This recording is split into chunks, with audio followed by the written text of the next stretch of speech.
জ্ঞানার্জনের জন্য তিনটা বিষয় অপরিহার্য, এটা আমাদের খেয়াল রাখতে হবে। আমি তোমাদের মনোযোগ আকর্ষণ করছি। তিনটি জিনিস জ্ঞানার্জনের জন্য অপরিহার্য।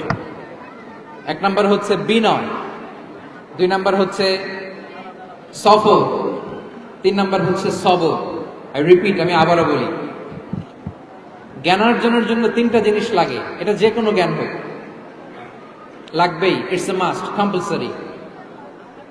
এক নম্বরে হচ্ছে বিনয়, দুই নম্বরে সফর, তিন নম্বরে সবর। এবার আমি জিজ্ঞেস করি, তোমাদের মুখ থেকে আমি শুনতে চাই, বলো জ্ঞানার্জনের জন্য অপরিহার্য বিষয় কয়টা? এক নম্বরে বিনয়, দুই নম্বরে সফর, তিন নম্বরে সবর। এই তিনটাই লাগবে। বিনয়ী হইতে হবে, ডাউন টু আর্থ হইতে হবে। বিনয়ী না হলে, মুতাওয়াদি না হলে আল্লাহ তাআলা এলেমের নূর দিয়ে ওই ব্যক্তিকে ধন্য করেন না।